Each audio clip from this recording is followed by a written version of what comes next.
फिर एक बार आपका ये दोस्त आपके बीच में है।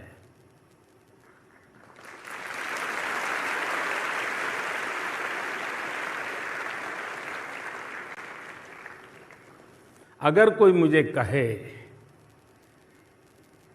कि सारे इतने कार्यक्रमों के बीच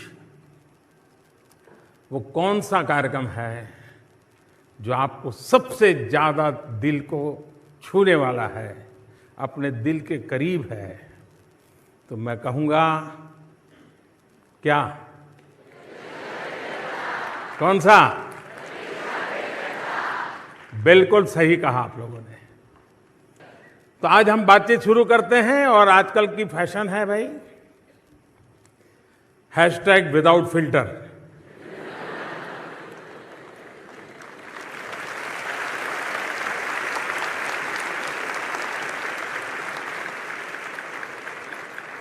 तो हमारे बीच भी हैशटैग विदाउट फिल्टर।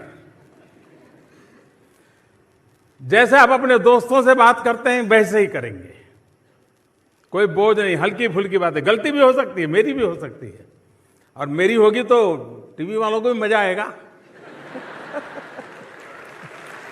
तो 2002 में भी आपने देखा होगा भारत की टीम वेस्ट इंडीज खेलने गई थी, तो उस समय हमारे एक अच्छे बॉलर अनिल कुंबले, उनको एक बाउंसर से चोट आई और पूरा जड़बा टूट गया, काफ़ी पट्टियाँ वट्टियाँ बांध करके, और उसका पेन आप समझ सकते हैं। यहाँ जब चोट लगती है तो दांत में थोड़ा सा भी दर्द होता है, कितना होता है।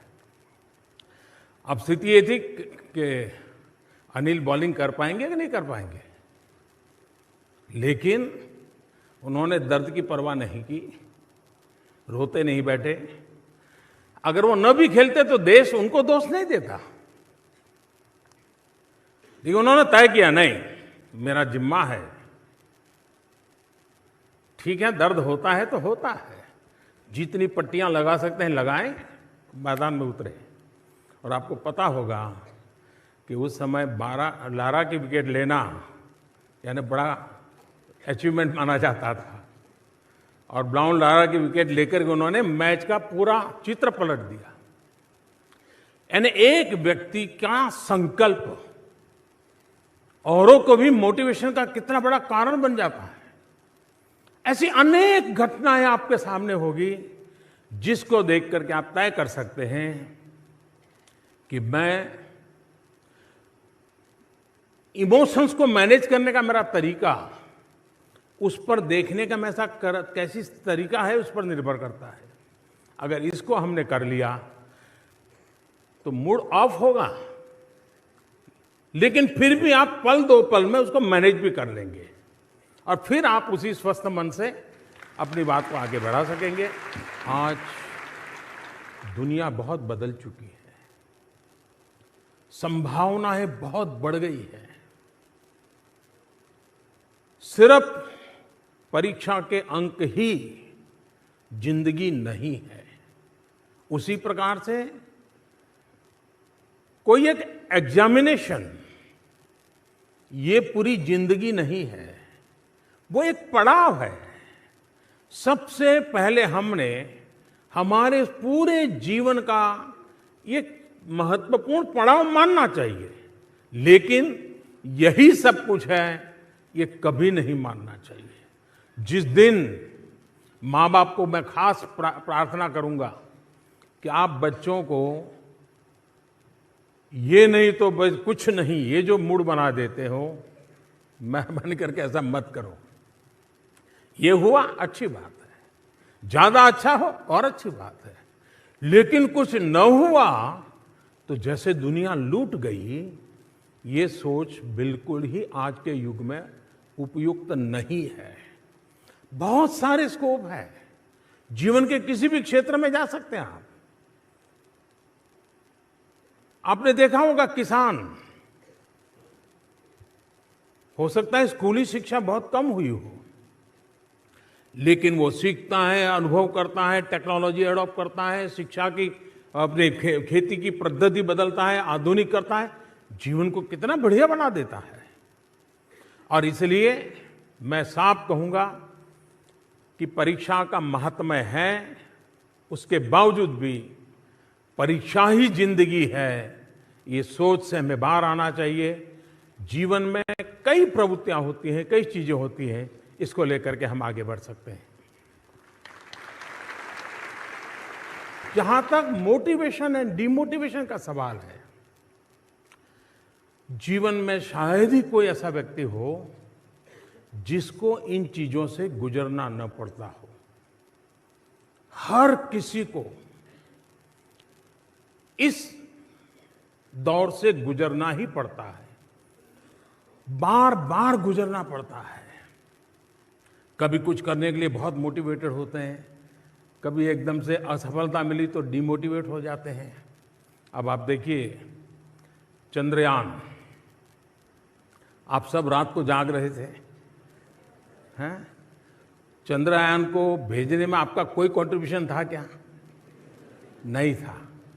लेकिन आप ऐसा ही मन लगा के बैठे बस जैसे आपने ही किया है। किया ऐसा होता तक नहीं होता। और जब नहीं हुआ तो आप सबके सब साइंटिस्टों के बाद पूरा हिंदुस्तान एक प्रकार से डीमोटिवेट हो गया, नहीं हो गया था। अब सब रात को जाग रहे थे। कभी कभी विफलता हमको ऐसा कर देती है। तो मैंने कहा ऐसा करो यार, सबको बुलाओ। तो फिर जो बेचारे सो गए थे उनको बुलाया। मैंने कहा देखिए सुबह हमको जाना है, लेकिन हम कार्यक्रम बदल कर देंगे। सुबह हम जल्दी नहीं जाएंगे, देर से जाएंगे। और इन साइंटिस्टों को रात के 3 बज गए हैं, लेकिन क्या सुबह 7, साढ़े 7, 8 बजे इकट्ठे हो सकते हैं क्या? मैं मिलना चाहता हूँ। और इसलिए मैं सुबह उन साइंटिस्टों को फिर से इकट्ठा किया, मेरे भाव मैंने व्यक्त किए, उनके परिश्रम को जितनी सराहना की जा सकती है की, देश के सपनों की बातें की। एक पूरा माहौल बदल गया। और वहां बदला ऐसा नहीं, पूरे हिंदुस्तान का बदल गया। जिस घटना ने, कहने का मतलब ये है कि हम विफलताओं में भी सफलता की शिक्षा पा सकते हैं। हर प्रयास में हम उत्साह भर सकते हैं। और किसी चीज में आप विफल गए, इसका मतलब ये है कि अब आप सफलता की ओर चल पड़े हैं। मैं भी आपसे चाहूंगा कि टेक्नोलॉजी को अपने जीवन के विकास में एक साथी के रूप में जोड़ दीजिए आप, लेकिन जिंदगी का हिस्सा टेक्नोलॉजी मत बनने दीजिए। जिंदगी का हिस्सा। और इसके लिए आपने देखा होगा आजकल परिवार में 3 लोग हैं, सभी 3 कोने में बैठे हैं, हर कोई मोबाइल में बिजी है। देखिए एक काम आप जीवन में तय करेंगे, पर डे इतना समय मेरा 1 घंटा 2 घंटा केयरफुल, जो मैं खाली हूं, लेकिन मैं अपने आप को टेक्नोलॉजी से दूर रखूंगा। पर डे 1 घंटा 2 घंटा टेक्नोलॉजी फ्री आवर। क्या कर सकते हैं आप? कोई गैजेट नहीं, कुछ नहीं। मैं, मेरे परिवार, मेरे दोस्त, मेरा बगीचा, मेरे घर में अगर कुत्ता है तो कुत्ता, जो भी है, बिल्ली है तो बिल्ली, जो भी है, ये 1 घंटा मैं तय करूं नो टेक्नोलॉजी। ऐसा कर सकते हैं क्या? जिस परिवार में 2-3 कमरे होते हैं, कुछ बहुत ही गरीब परिवार हैं, उनके लिए तो टेक्नोलॉजी का प्रॉब्लम भी नहीं है, लेकिन 2-3 कमरे हैं, क्या आप तय कर सकते हैं माँ बाप से आज बैठ करके वापिस जाने के बाद कि घर के अंदर एक कमरा ऐसा तय करेंगे जिसमें टेक्नोलॉजी को नो एंट्री?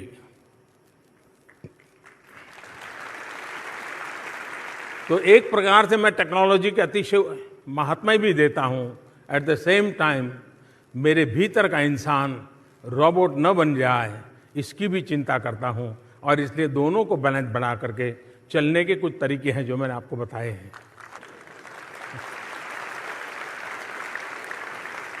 अगर आप कोई एक्स्ट्रा एक्टिविटी नहीं करते हैं, आप एक बिल्कुल रोबोट की तरह जो सॉफ्टवेयर आपके अंदर डाला है उसी प्रकार से सुबह से शाम करते रहोगे तो आप रोबोट बन के रह जाओगे।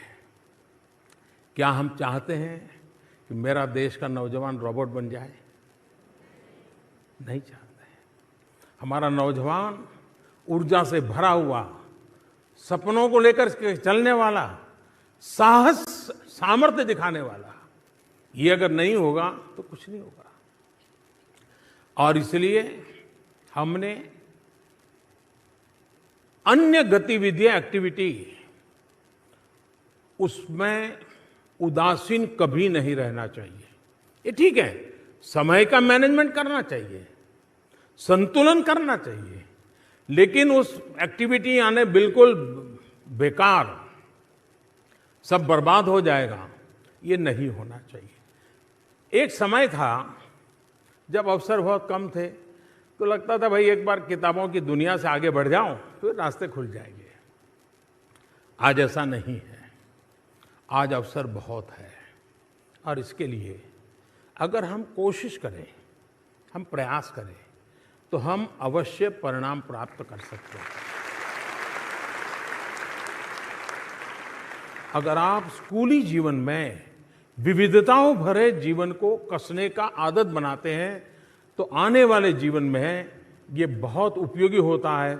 जितना क्लासरूम में पाई हुई शिक्षा का महत्व बन जाता है, उतना ही 35-40 साल की उम्र के बाद ये अन्य चीज़ों से अपने आप को जो कसा हुआ है वो जीवन जीने के लिए बहुत काम आता है।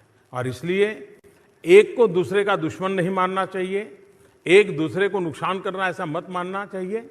हमें एक्स्ट्रा एक्टिविटी करनी चाहिए। और दूसरा, 10वीं 12वीं के विद्यार्थियों को तो मैं जरूर कहूँगा कि आप कुछ न कुछ तो एक्स्ट्रा कीजिए, डेली 5 मिनट, 10 मिनट, 15 मिनट, तो आपका माइंड थोड़ा फ्रेश हो जाएगा। आप उसी में लगे रहोगे, किताब ये बस एक एक चीज 10-10, 20-20 बार करते रहोगे तो आप बिल्कुल बन जाओगे। तो ऐसा बिल्कुल मत होने दीजिए।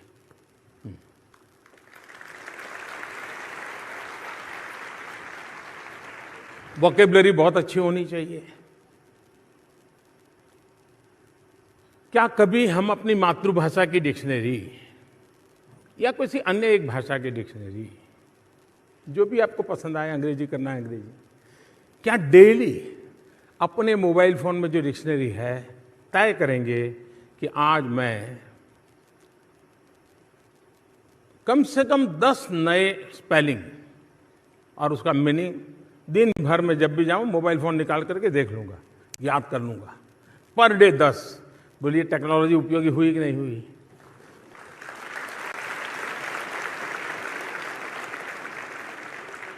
माँ बाप ने भी ये सोचना चाहिए, टीचर्स ने भी सोचना चाहिए, उनको अंदाज होना चाहिए कि जिस स्टूडेंट के साथ या जिस बच्चे के साथ हम व्यवहार कर रहे हैं उसकी कैपेबिलिटी कितनी है।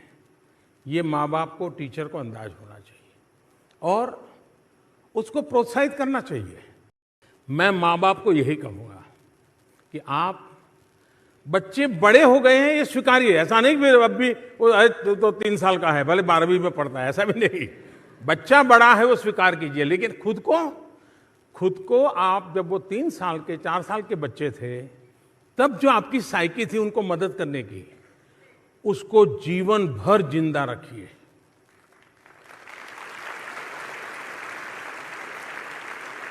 उसको कभी मरने मत दीजिए।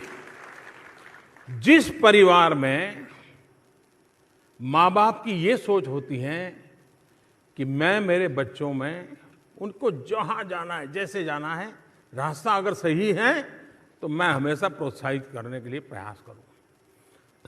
परस्यू करना चाहिए, प्रेशर नहीं करना चाहिए।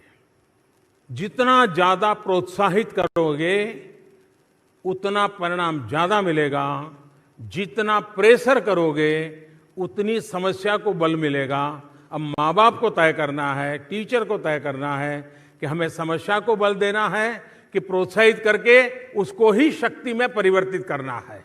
मैं रास्ता चुनूंगा, प्रोत्साहित करना, हर बालक की शक्ति को उजागर करना, उसको प्रोत्साहित करना, इसी को मैं बल दूंगा।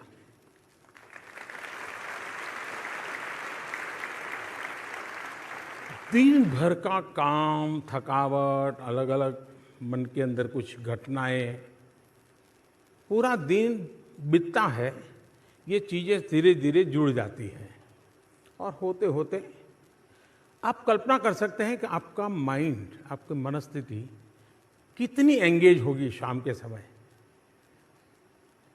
और रात को अगर आप पढ़ने के आग्रही हैं तो सोचिए, क्या सचमुच में आपका बिल्कुल मन एकदम खाली होगा क्या?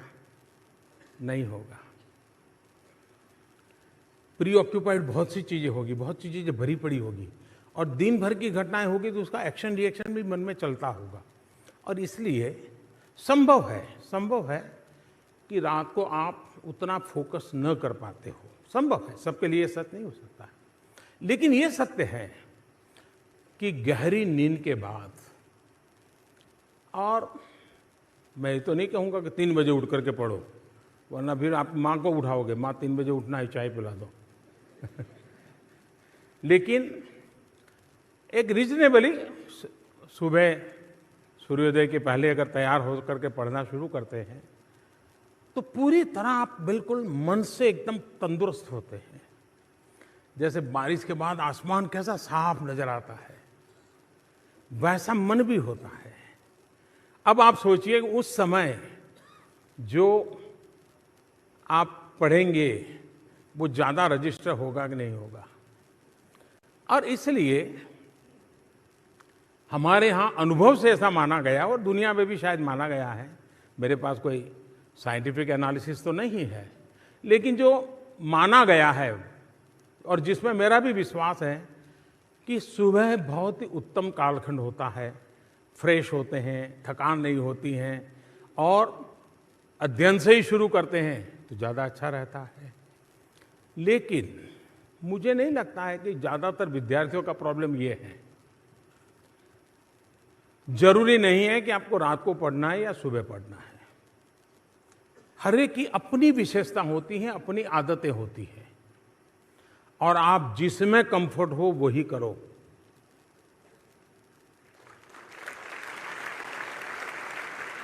मैं फिर एक बार एचआरडी मिनिस्ट्री का हृदय से अभिनंदन करता हूं। मैं देश भर के स्कूलों का धन्यवाद करता हूं, विशेष करके सभी टीचर्स का धन्यवाद करता हूं।